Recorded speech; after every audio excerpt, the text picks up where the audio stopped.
Salut tout le monde, ici André Bonjour. Pitre et vous reconnaissez Yves Usereau et nous avons un invité aujourd'hui. Il est le CEO de First Phosphate, Monsieur John Passalacqua. Bonjour, bienvenue et merci d'être avec nous aujourd'hui. Yves, Bonjour, on a merci. fait une petite émission qui s'appelait Make Mining Great Again et nous avons avec nous justement le CEO de First Phosphate qui est un excellent exemple de ça. Est-ce que tu peux me parler un petit peu de pourquoi cette compagnie-là est à étudier davantage?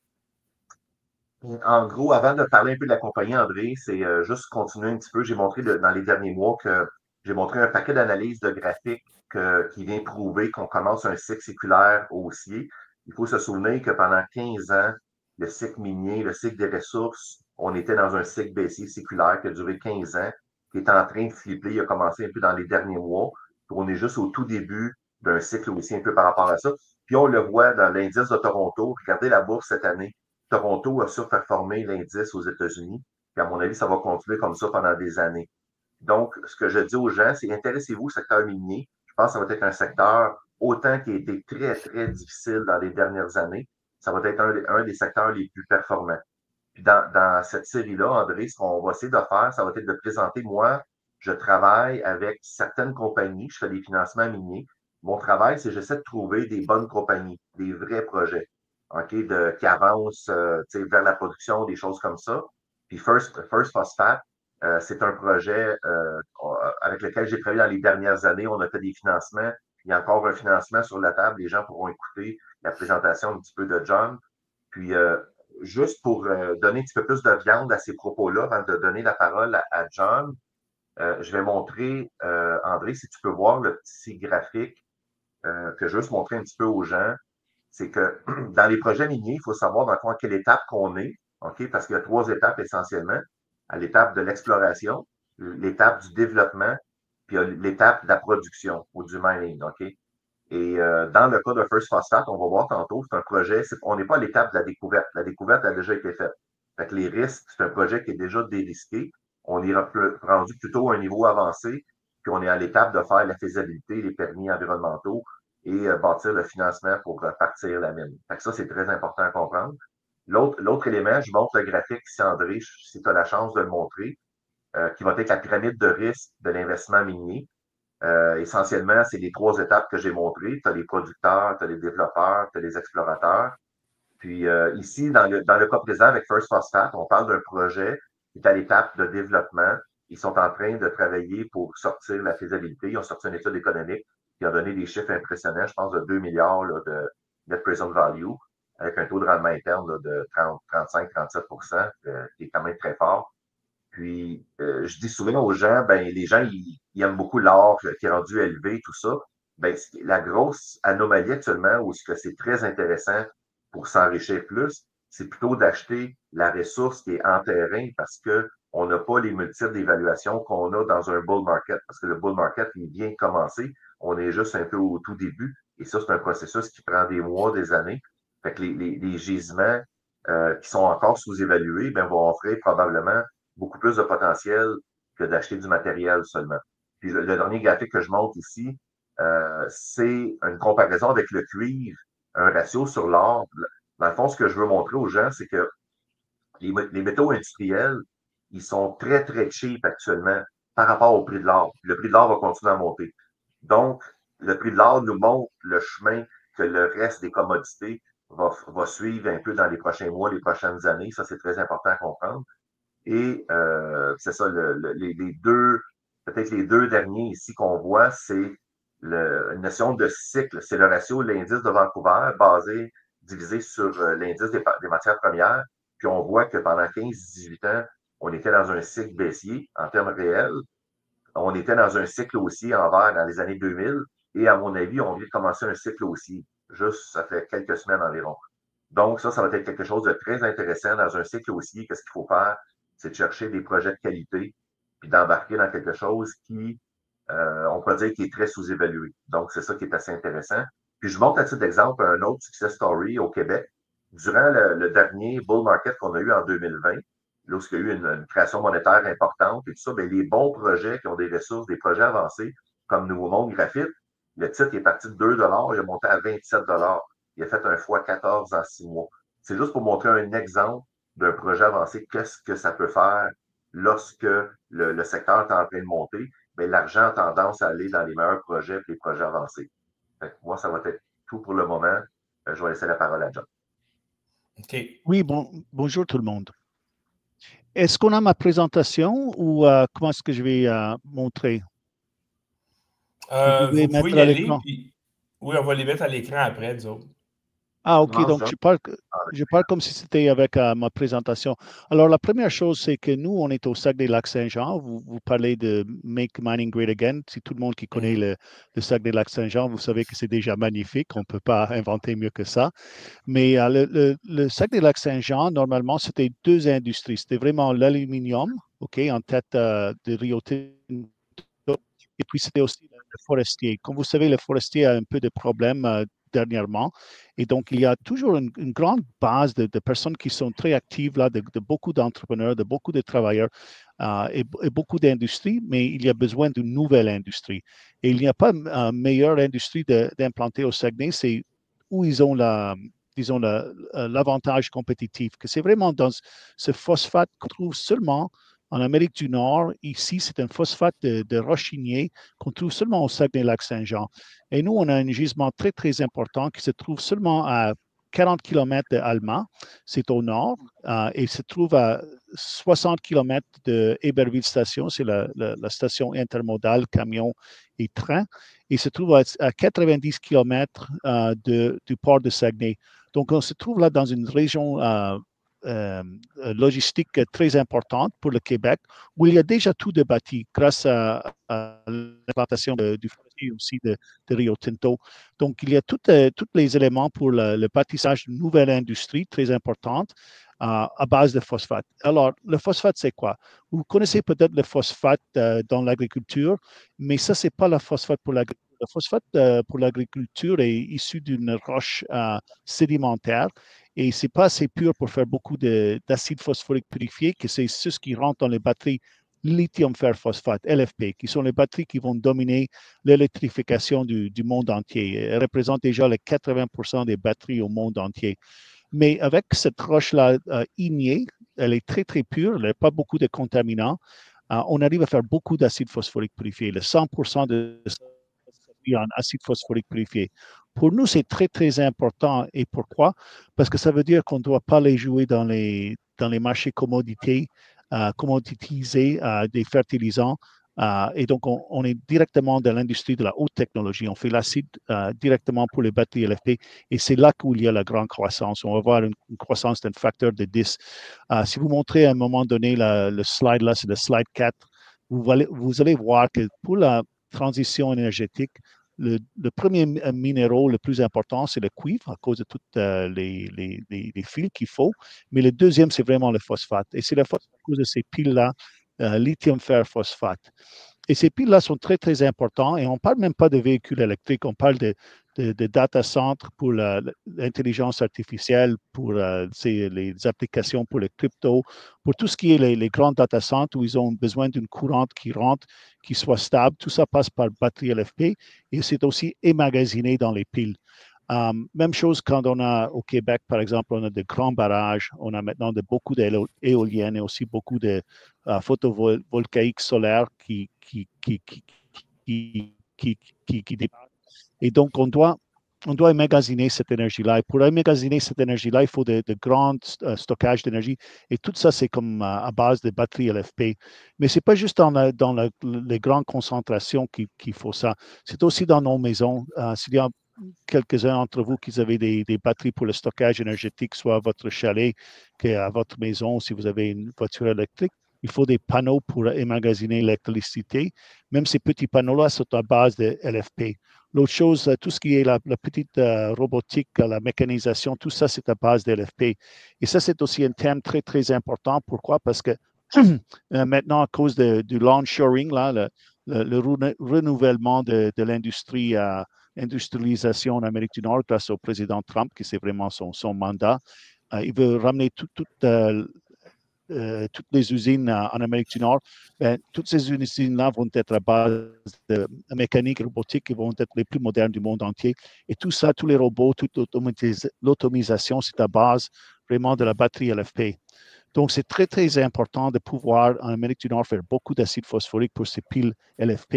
Et on ne peut pas le faire avec les gisements sédimentaires. Et les gisements sédimentaires, c'est pour le phosphate, pour l'agriculture, pour le manger. OK? Et donc, pour la nourriture. Et donc, nous, avec cette roche-là volcanique au Saguenay-Lac-Saint-Jean, on arrive à rentrer dans un marché qui est complètement vierge, qui est complètement à bâtir, et on arrive à implanter toute une nouvelle industrie au Saguenay-Lac-Saint-Jean. Il y a beaucoup de personnes qui ne croient pas, ils ne croient pas plus au grand projet, mais je vous avoue que ça, c'est un projet qui va se faire, et ça va se faire parce que c'est logique, c'est un projet de taille humaine, et c'est quelque chose qui c'est très important pour le Saguenay-Lac-Saint-Jean. Ils ont maintenant des problèmes avec les tarifs, problèmes avec les forestiers. Il faut quelque chose d'autre pour donner à travailler à ces gens-là. C'est pas bien que tout le monde s'en va à Québec et s'en aille à Montréal chercher du travail. Il faut que les gens restent dans la région. C'est une très grande base industrielle là, pour notre pays et il faut implanter une nouvelle industrie. Et donc, pour nous, c'est très important d'avoir toute cette main-d'œuvre, toutes ces personnes et tous ces entrepreneurs-là qui sont prêts à rebâtir une nouvelle industrie avec nous. Notre idée, c'est à notre site de la mine, à Bégin-la-Marche, il y aura une mine, une petite mine à ciel ouvert qui va produire du phosphate en premier. C'est du phosphate très pur, comme on dit. La moitié de ce phosphate-là va aller en Belgique à un de nos off-takers, là, définitif. L'autre moitié va rester chez nous et au port de Saguenay, on va bâtir une deuxième transformation où on prend ce phosphate-là et on le convertit en acide phosphorique pour les batteries. Et c'est avec notre grand partenaire Belgique qu'on va avoir la technologie pour faire la conversion. Et donc, c'est une technologie qui est déjà là depuis 60 ans. On ne va pas jouer dans les nouvelles technologies. Moi, je ne me fie pas de ça. J'aime seulement ce qui est concret, ce qui est en commercial déjà. Et donc, on a déjà la licence pour faire tout ça. On a aussi beaucoup d'off-take pour l'acide phosphorique et aussi pour la poudre de cathode qui se fait avec l'acide phosphorique. Une fois que tu as l'acide phosphorique, tu le prends et tu le mélanges avec la poudre de fer.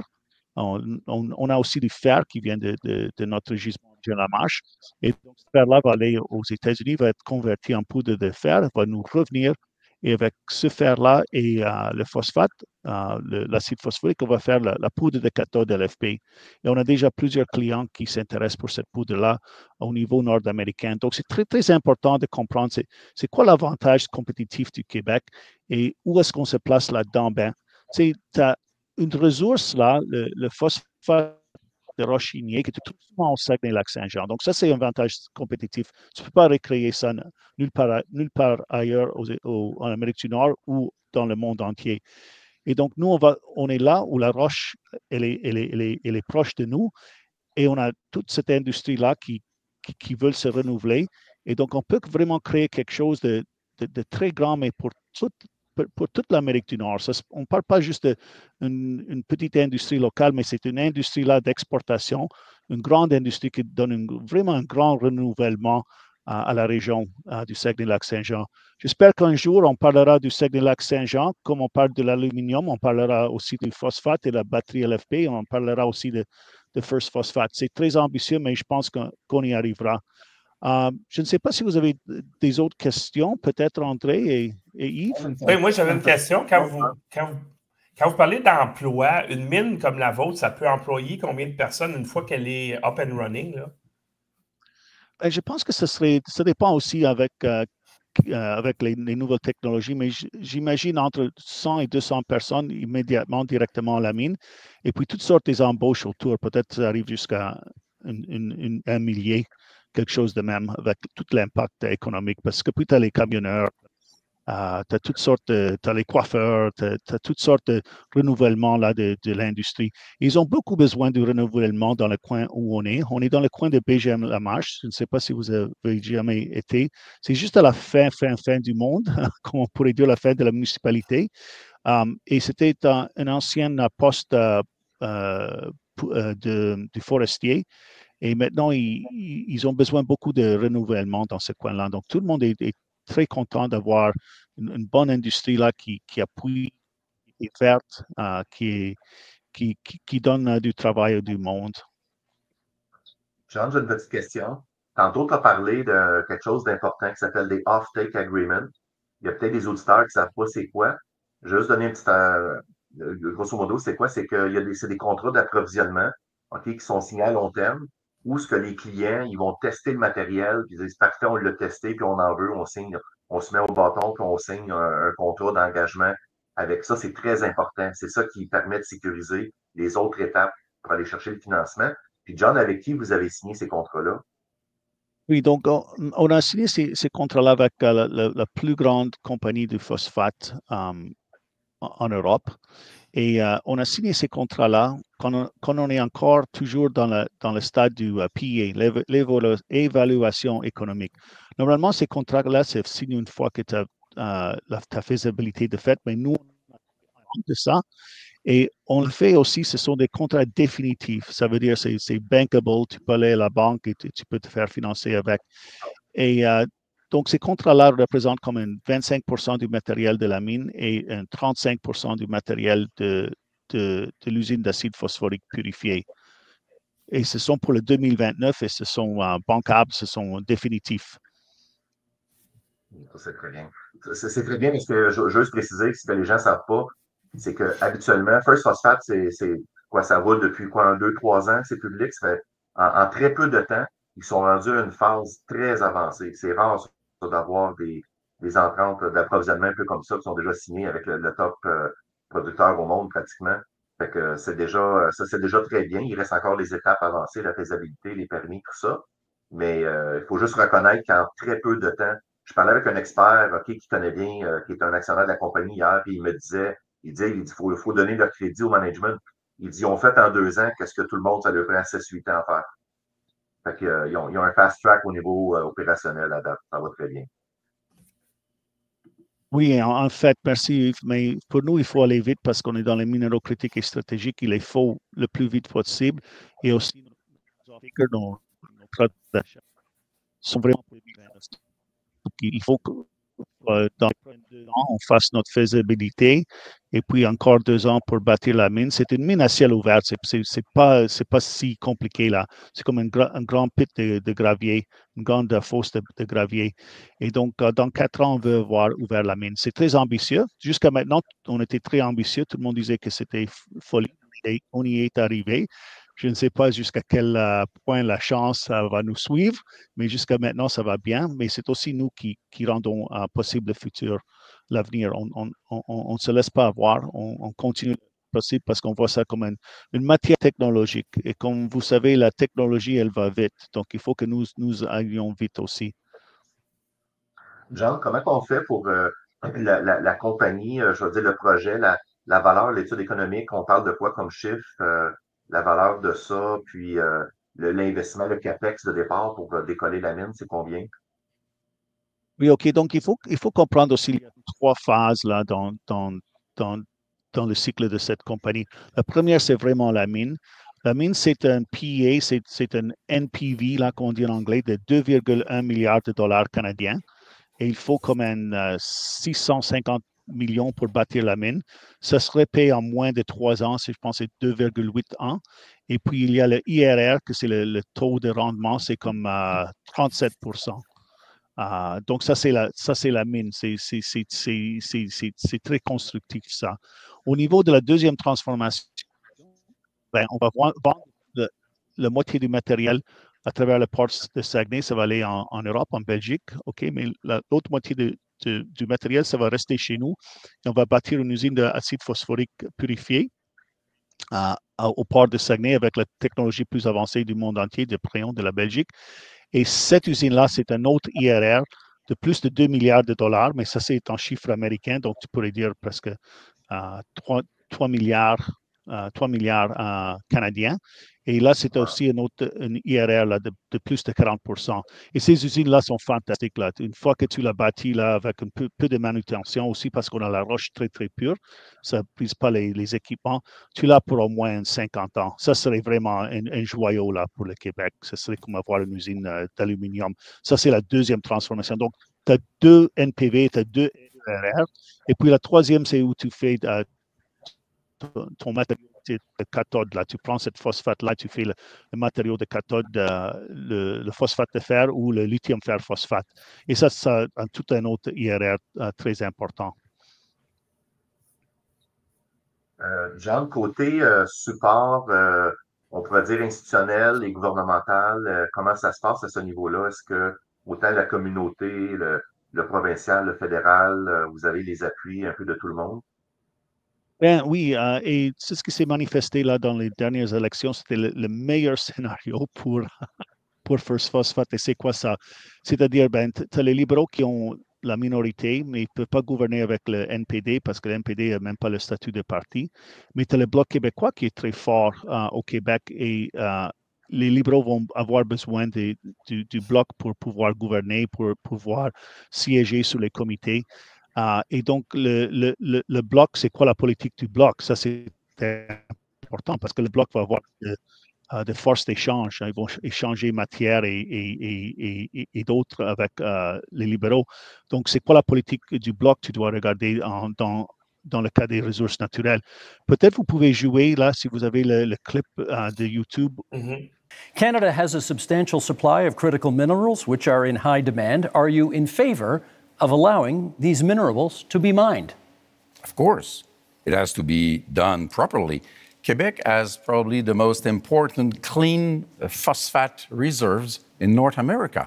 In Saguenay-Lac-Saint-Jean, it is very important. It has to be exploited. This is the best way to use Paul Saguenay as an infrastructure that we need. We have lithium. Everybody needs lithium. Transportation has to be taken from oil to clean energy. This is what we want to be working on. It is part of the specificities, specifics of Quebec economy. So we are in favor of that. Mais je dois dire que le Bloc, ils ont passé beaucoup de temps à comprendre ce qu'on est, First Phosphate, et ce qui est le potentiel du phosphate au Québec. Et pour un parti politique, là, ils comprennent vraiment bien c'est quoi. Je suis vraiment impressionné du temps qu'ils ont mis à comprendre et de comprendre ce que ça peut être pour le Québec, là, dans comme une enveloppe nord-américaine. Tu as peu d'industries là au Québec qui puissent aller en Amérique au niveau nord-américain. C'est quoi? C'était Céline Dion, c'était la poutine, c'était les bâtons de hockey, c'était Guy Lafleur, c'était l'aluminium. Qu'est-ce qu'on a encore, non? Mais vraiment, peut-être ça peut être un jour le phosphate de rochinier et toute l'industrie là, de la batterie LFP qui peut être vraiment quelque chose que le Québec soit reconnu au niveau nord-américain. Et le Bloc, il comprend ça et ils sont en train de l'appuyer. Et même les libéraux, même tous les autres partis, là, ils comprennent cette importance-là, que ça pourrait être comme une sunrise industrie, une industrie de l'avenir pour le Québec, pour le Canada. Et comme vous savez, il y a peu de compagnies de phosphate au Saguenay-Lac-Saint-Jean. Il y a juste nous et un autre qui était dans les fertilisants il y a des années précédentes. Mais nous, on est juste un petit gisement.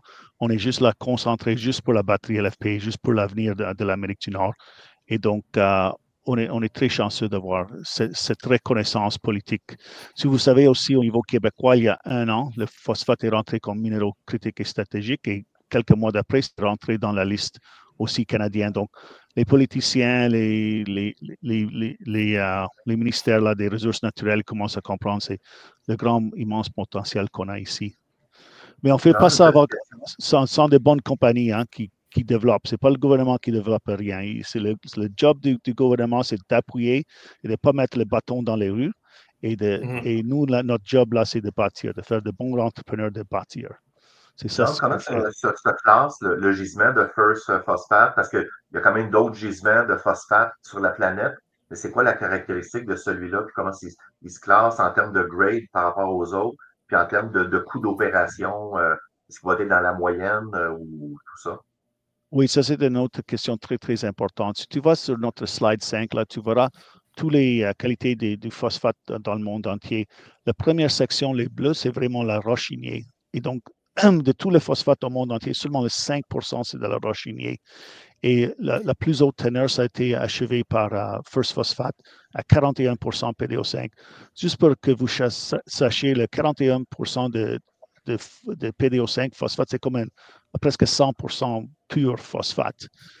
Et puis, ça descend jusqu'à 36-37% avec les Russes qui ont aussi une phosphate de roche ignée, une carbonatite. Et puis, ça s'en va sur les roches sédimentaires au Maroc, 30, et ça descend dans les vingtaines et les quinzaines. Donc, notre roche, c'est la plus pure au monde entier. Tu peux faire beaucoup d'acide phosphorique purifié qui va directement dans les piles. Tu ne dois pas passer par l'industrie des fertilisants. Ça, c'est la clé. On ne doit pas jouer dans le marché des fertilisants où il y a de grands concurrents. Et ces concurrents-là ne s'intéressent pas pour la batterie LFP, pas beaucoup pour l'acide phosphorique purifié. Ils ne peuvent pas en faire parce qu'ils n'ont pas la pureté pour en faire. Nous, notre pureté nous donne le 100% en acide phosphorique purifié. Ça, c'est la clé. C'est là qu'il va y avoir la grande expansion des multiples dans l'acide phosphorique purifié parce qu'il n'y en aura pas assez. C'est quand même bon parce que essentiellement, ce qu'il faut comprendre, c'est que le gisement de First Phosphate a la teneur la plus élevée au monde dans son secteur. Puis quand il y a beaucoup de projets, il faut comprendre que les premiers à partir en production, ben c'est souvent ceux qui ont le top grade. C'est vrai dans l'or, c'est vrai dans les autres aussi. Fait que First Phosphate a comme un avantage un peu stratégique qui est assez intéressant. Évidemment, il y a les étapes, faut faire les étapes, les permis environnementaux, la faisabilité, tout ça. La grosse étape finale, ça va être de financer le projet. Mais c'est 500 millions plus des frais de contingence. C'est pas tant que ça dans le domaine minier pour les gens. Parce qu'il y a d'autres projets, c'est 2-3 milliards. Ça, c'est des monstres. C'est très difficile à partir. Quand on parle des projets de 5, 600, 700 millions, c'est raisonnable aujourd'hui. C'est parmi le low ball dans les projets miniers. Donc, ça augmente la probabilité que le projet aille de l'avant. OK. Et Yves, donc toi, tu as fait des émissions, tu parlais d'accréditive. Ça, d'après toi, c'est une excellente opportunité, ça, pour ceux qui voudraient non seulement investir dans cette compagnie-là, mais aussi sauver de l'impôt. Oui, ben c'est ça. C'est qu'actuellement, dans l'étape un peu de First Phosphate, c'est qu'eux, ils ont déjà un gisement. Ils doivent améliorer, ils appellent ça du infill. Fait qu'ils doivent continuer à forer pour améliorer la qualité de la ressource ou la passer, mettons, de mesurer indiqué, approuvé, probable. On appelle ça le infill. Fait qu'ils doivent continuer à travailler un peu sur le terrain. Qu'il y a des subventions au Canada avec l'impôt, avec les actions accréditives. Puis si les gens qui veulent investir, qui veulent participer, ils peuvent me contacter avec le courriel parce que le financement va se terminer comme très bientôt. Il est déjà souscrit. Je pense que John avait ouvert 1 million. Il est déjà rendu à plus de 2 millions. Là. La demande, elle est très forte, mais c'est quand même possible. J'ai demandé à John qu'il rouvre un peu plus d'espace pour moi. S'il y a des gens qui veulent rentrer, juste me contacter. Puis c'est le genre de projet que, pas comme d'autres compagnies que on a peur où il y a un gros risque, mais ici, on parle d'un projet qui a une grosse ressource, qui est une des meilleures au monde. Fait qu'on peut être patient. Ce qui est très important, je vais laisser la parole à John là-dessus, c'est la capitalisation boursière, parce que c'est ça qu'il faut comprendre. C'est la valeur du projet, John l'a dit tantôt, la valeur du projet, l'NPV, est à 2 milliards. OK? John, quelle est la capitalisation de la compagnie maintenant? La capitalisation, c'est 30 millions de dollars. C'est 1% du NPV, de notre évaluation économique PEA. Celui de la mine, et ça ne comprend même pas celui de la deuxième transformation. Ça, c'est important à comprendre. On est sous-valué comme toutes les autres actions, mais comme tu dis, là, ça vient le grand bull marché là, des commodités. Ça va tout de suite reprendre. L'autre chose, tu as dit que c'était important, Yves, c'était que il ne faut pas avoir peur. Moi, j'ai 1,5 million de mes propres capitaux investis dans la compagnie. Je continue à investir. J'ai acheté comme pour 600 000 dollars d'actions depuis janvier jusqu'à mai de cette année, quand il y avait un peu la peur là, de Trump et tout ça. Moi, je dis, c'est une bonne chance là, pour incrémenter ma position. Donc, moi, je suis investi. Notre gestion est investie.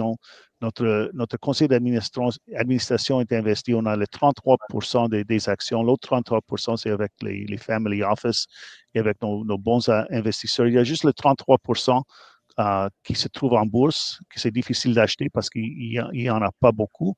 Mais le placement, c'est une bonne méthode d'y entrer.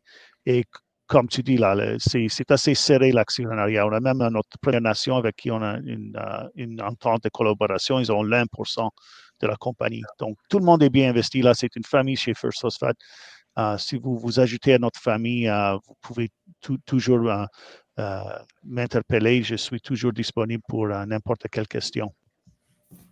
Okay. Je fais un parallèle, John. Dans le dernier cycle haussier qu'on a eu en 2020, lorsque Nouveau Monde avait monté jusqu'à 27 $, OK, qui est un projet un peu, on pourrait dire un petit peu similaire à, qui était rendu un peu de la faisabilité, un peu tout ça. Puis la capitalisation boursière durant ce rallye-là avait monté genre à 1,2 milliard, qui était à peu près le NPV. Fait que là, on parle de, si on aurait mettons, un marché haussier, parce que, dans le fond, les évaluations sont très faibles à cause qu'on est dans un long marché baissier, mais qui est en train de tourner. Fait que moi, ce que je dis, c'est qu'à cause des données, des chiffres qu'il y a là, il y a un potentiel dramatique de réévaluation dans le futur, parce que le projet continue à avancer vers la faisabilité, ça vaut 2 milliards, cette affaire-là. Fait que là, pour le moment, le 30 millions, il est pas mal loin. Là. Il y a comme un fois 40. Évidemment, il va y avoir la dilution et tout ça. On peut le diviser en deux, mais on parle quand même d'une grosse réévaluation possible. Puis il y a un point que je veux dire à John, que j'ai oublié de dire. J'ai un client qui fait de la recherche, il travaille, c'est un gestionnaire, il travaille beaucoup avec l'intelligence artificielle. Puis il a questionné ChatGPT pour savoir quels sont les meilleurs projets au monde. Le top 5, le top 10, il me l'a envoyé en tout cas. Puis First Phosphate était là-dedans. L'intelligence artificielle disait qu'on parle d'une réévaluation d'un x5, x10 minimum. Elle n'est pas si bête à l'intérieur. Elle n'est pas si bête, l'intelligence artificielle, alors. Elle prêche pour sa paroisse. Non, j'ai demandé, il dit, est-ce que tu as déjà donné une liste de titres? Non, il dit, j'ai pas donné de nom. Ils ont sorti une liste comme ça. Puis dans la liste, il a sorti 2 compagnies avec lesquelles je travaille. Je dis, wow! Il était parmi les tops au monde, en tout cas, de réévaluation. Mais en tout cas, John, il doit nous quitter parce que je sais qu'il y a un meeting à 7 heures. Ouais. Moi, je propose qu'on arrête maintenant parce que de toute manière, il y a StreamYard, lui, qu'il faut qu'il grabe vos enregistrements. Alors, je remercie beaucoup John Passalacqua, CEO de First Phosphate. Merci beaucoup Yves Usereau aussi, que vous connaissez très bien. Donc, les gens qui souhaitent investir avec First Phosphate, vous pouvez passer par Yves Usereau. Vous connaissez son adresse courriel y.u@commercialvideotron.ca. Alors, merci infiniment, André, messieurs. juste dire aussi que le titre de First Phosphate, il transige à la bourse au Canada avec le ticker PHOS, PHOS. Le titre, il transige, fait que les gens ils peuvent en acheter aussi. C'est pas une recommandation. Les gens, faites vos devoirs, mais c'est un titre qui transige à la bourse, fait qu'il peut s'acheter un peu aussi dans les marchés. Puis ça peut se faire dans des placements privés, dans des cas particuliers aussi. OK. Puis si vous payez beaucoup d'impôts par-dessus le marché, vous appelez Yves. Bon, ben, merci messieurs. Et puis, je vous souhaite une excellente journée.